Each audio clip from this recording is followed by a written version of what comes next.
Good morning, everybody. My name is Dave Kurfurst. I'm the Director of Evaluation at Citizenship and Immigration Canada.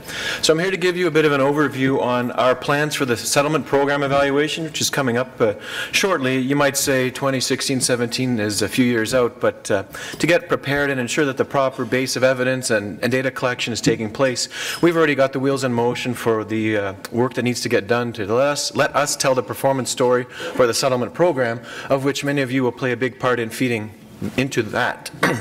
So, did I do this right? Uh-oh. Yep. Voila. Just a quick overview there and the purpose you can see. I won't belabor that one. Jumping right into a bit of a background and setting the tone for you and the picture of what we are. Now, first of all, for those who might not be familiar, program evaluation is a federal government function, so every department has an evaluation group in it, and it's guided by Treasury Board directives and policies. So it's really striving to bring more evidence to bear in the federal government on the performance of its programs, on their efficiency, their effectiveness, their value for money.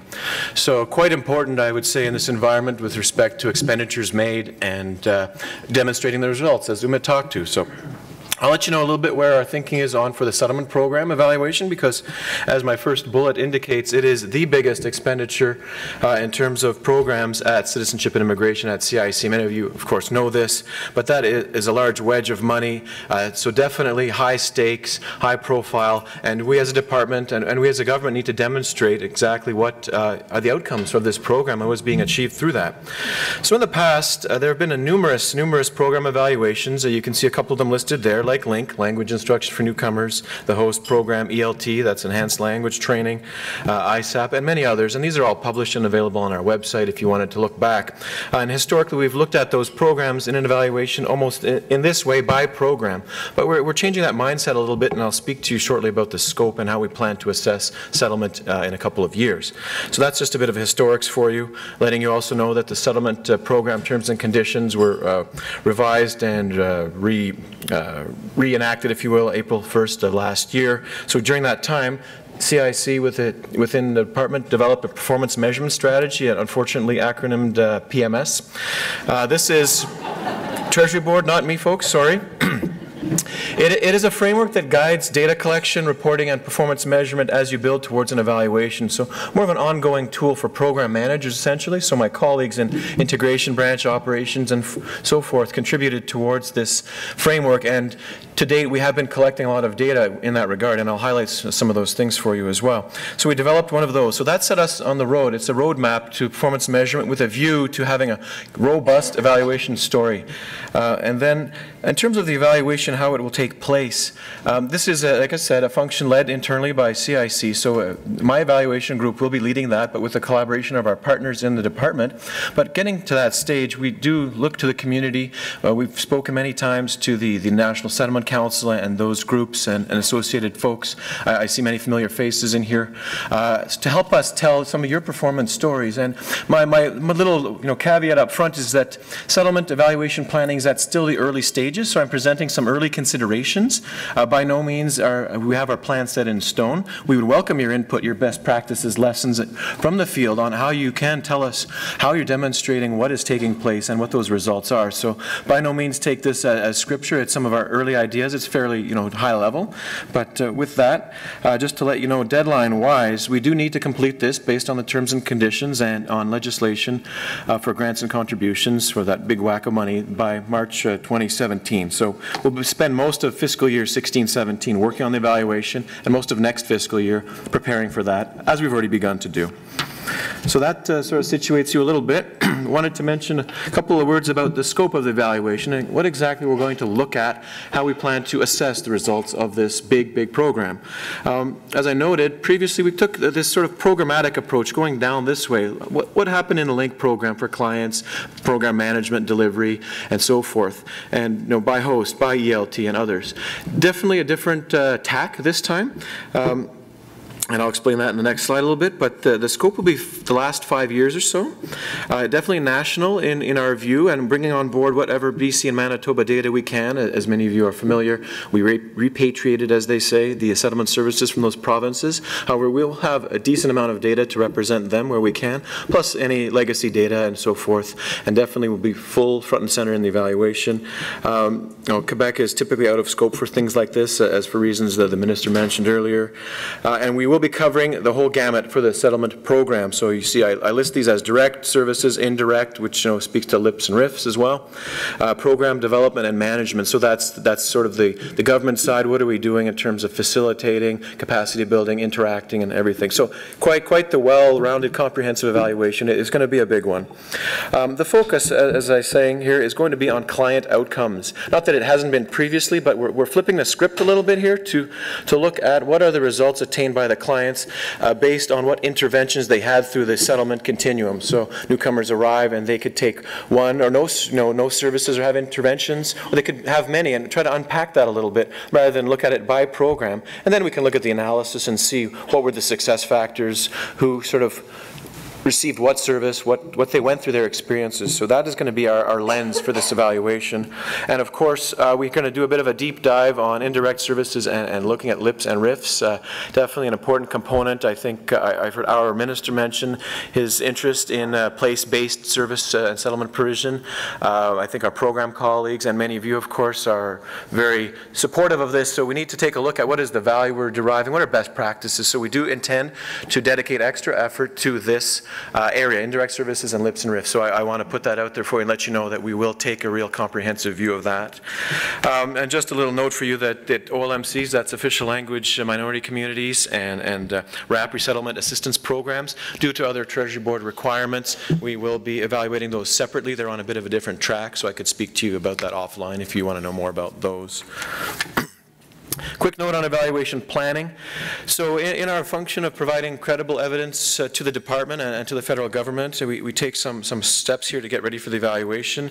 We will develop an evaluation plan, a real tangible document, a work plan, if you will, that will look at the very specific evaluation questions based on outcomes of the program that CIC has already landed on, develop very specific indicators and drill down to those methodologies. So very much a research plan or an evaluation plan, very similar to those who familiar with these kind of things. And for us, what we have to do before we launch an evaluation is develop a terms of reference, so that outlines scope, planned approaches, the resource levels, timelines, and so forth, to our evaluation committee. Why I raise this and its importance is that our evaluation committee is chaired by the Deputy Minister, ADM, so we have senior management sign off and approval and support for our evaluation that we're on the right track. So we will bring this plan to the committee for input, for direction. So have we got the key questions covered? But before we get there, I think we also will be doing some consultation in the communities. We've used vehicles, like I said, like the Settlement Council to vet some ideas and so forth. So I don't want to say it's only CIC, but we will develop for our purposes a terms of reference. But to get there, there is a lot of input that's going to be required in development work.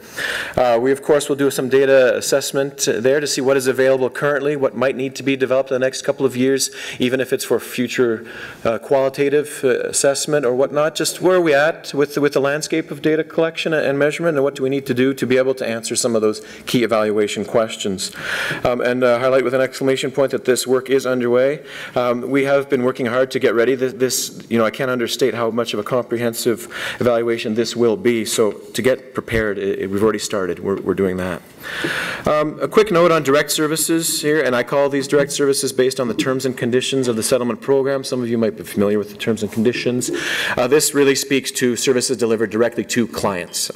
So, pardon me for the jargon, but that's what we consider direct services versus, let's say, LIPs, RIFs, or indirect capacity building, so forth. Those are indirect, which I'll touch on.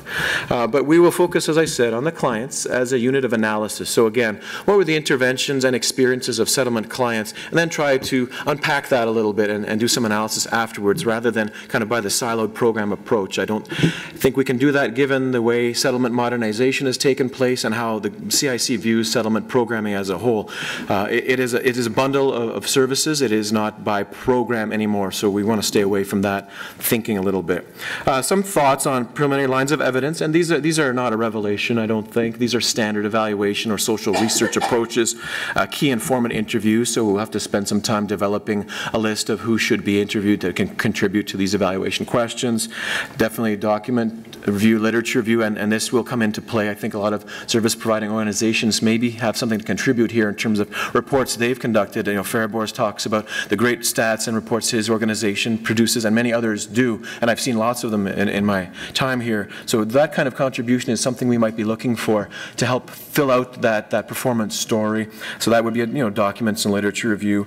A big piece for us we're developing at CIC, a settlement client outcome survey. Brand new tool, this huge, groundbreaking, I'm going to say, measurement tool. So if you can imagine getting actual client outcomes based on their experiences and direct feedback rather than through proxy methods. Speaking to service providers is great, but it has its limits. But how did you, newly arrived person feel in terms of your settlement experience or the programs you took? How did it contribute to your integration into Canada? And that's going to allow us to do that. So I can't understate the importance of this client survey tool that we've been developing. We do have it in mind to be launched early in the next fiscal year, so in the winter, spring. It's undergone a lot of work, but it's going to be distributed to just about every newcomer that we can reach who has provided consent to us through iCare. Some of you know about iCare. So it's going to be wide-reaching and will give us information we haven't had before at this really granular level and client level, which is just pretty amazing if you think about it when we combine that with other information. And of course, this famous iCare system, for those who don't know, iCare is an automated electronic data collection system that CIC has developed recently that service providers to which they input to give us largely outputs and some early outcome information on clients and the services they're taking and some of those results, and it's an immensely powerful tracking tool. So when you combine some of these things, we have a really good picture of client outcomes and results. So how these newcomers are going, these folks are doing.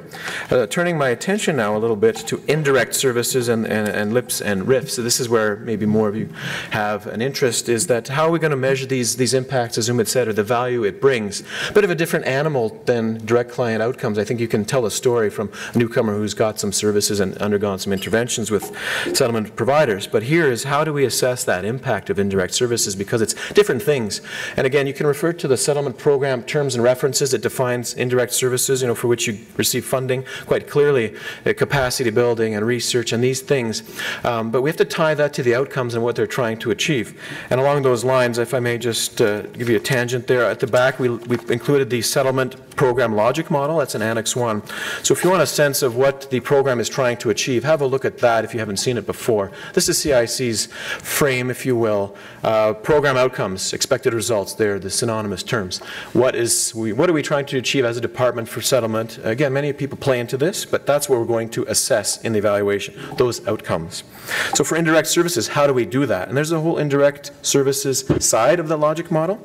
But again, some of the approaches fairly standard. I mean, you can't get at certain things without doing these. So that is the interviews, the document review, and so forth, surveys with SPOs, of course, and any analysis we can get our hands on. I've got question marks there, of course. I mean, we're still developing our approaches, so we would take some input, of course. But to let you know that we have to identify the right folks and tell those stories. Now, more interestingly, perhaps to this audience, LIPs and RIFs, how are we going to assess that value and impact both in terms of the expected outcomes there to provide? I mean, there's a whole part of this that is not to do with clients. It is bringing, I hate to use the word synergy, but there's efficiencies and sort of support gains that are accrued through developing your partnerships like that, and there's an expected result for the client. So we have to try to find a way to do both. I don't know that we have the answer yet, but we've got some proposed ideas here. Now both sides of the house, LIPS and RIF, developed their own logic models. So they have expressed, articulated outcomes of things they're trying to achieve. So we want to look at those in alignment with what the settlement program is, and they are a nice fit. All those 3 documents, by the way, are attached at the back. So you can sort of cross-reference those expected results statements. But that is our frame of reference, is what have we set out to achieve and how did we do it for LIPS, RIFs, and then indirect services. Some of the things, I just list some of the outcomes in paraphrased terms here. You look at coordinated service, improved accessibility, diverse leverage, funding from diverse sources is leveraged, awareness of immigrants, of francophone services offered, and so forth. So those are just sort of snapshot version, again, spelled out in the back. But those are the outcomes against which we want to assess the effectiveness of LIPS and RIFs. And on the second slide, can't sort of emphasize enough that it is 2 elements to the success, is how do they do as an entity, if you will, and how do they contribute to clients doing better and their resettlement and settlement in Canada. Some very preliminary ideas here, of course, is identifying key people for interviews. I don't know, there's not a huge amount of LIPS and RIFs out there, which is helpful. I think we can do almost a census approach. Yeah? Next slide. Oh, next slide. No, oh, yes, thank you. Oh boy, I'm behind. There we go. There, thank you. Yeah, so some preliminary ideas is doing key informed interviews with coordinators or LIPS groups, focus groups, bringing these people together to tell us your experiences on how you were able to really derive that value and bring together a multiplicity of inputs and get some real results. Of course, any data we get through our reporting systems like ICARA and the reports that some of you provide. And we're also considering maybe a case study type approach where we can look specifically at situations in different regions, geographically, size-wise, and understand the differences between these organizations and how that has contributed to success. So again, my way of saying it's kind of a deep dive look at LIPS and RIFs as they contribute to settlement results. And again, I have question marks for other things, and I'm sure I don't know everything that's out there that could contribute to the performance story. So with that, I will talk a little bit quickly about next steps. How am I doing? Yeah. Good, good. Yes, I tend to talk fast. I get excited about settlement and evaluation. This has been my life for a while here. We need to continue to develop iCare at CIC. So this system, there's new modules coming online every few months, and my colleagues in my research and evaluation branch are working on that. But immeasurably important data system. It tells us things we haven't had before, and it's got great coverage as well, I would say.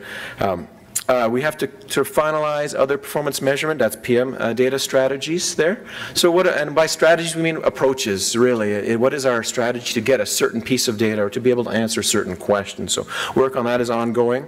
As I alluded to, we're going to finalize the client settlement outcome survey, so a hugely important tool. We're almost there. We have been able to work that draft settlement outcome survey through NGO groups, through the Settlement Council and others, and pre-test on the ground with some service providers organizations. I don't know if any of them are here, but we did go out into the field across the country actually and test it with actual newcomers. So we got some great data and we're working on finalizing that, so we're quite proud. And then really implementing these things and getting up to speed with data collection if it's not happening. And then continue our outreach and our engagement. It's an important part of the evaluation. I don't think the performance story for settlement programming would be complete without some of the feedback, the discourse we have with you folks and other similar organizations. So along the way, we will continue to give updates, to engage where we can through the various groups at different levels, my integration colleagues, and the evaluation level, Settlement Council, you name it. I think you've seen my face a few times, folks, and you'll see it some more before the evaluation. I leave some food for thought here. Doesn't have to be answered now, but would welcome maybe follow-ups. By all means, we're accessible at CIC and in evaluation. So with this, for the people out there and your colleagues, you can bring this back. Getting understanding of the sense of the status of performance measurement data collection in your area. What have you done that's worked and not worked? What are some challenges you foresee? Issues you might think that need to be brought to light, and so forth. That can contribute to our bigger evaluation picture. So those are things that we would want to take into consideration as we move forward, again, to ensure a really broad and inclusive picture of settlement, because I think it's a partnership, no doubt, and to tell that story, it's not just CIC, it is a lot of us. So with that food for thought, maybe, Vicki, I can wrap it up and turn it over to my co-presenters. Again, have a look at the logic models at the back there. They do give you a sense of some of the achievements that these initiatives are trying to achieve, and give you a flavor of what we're going to try to answer. Did we achieve this? Did we do that? So. Maybe stop there. Sure, thank you.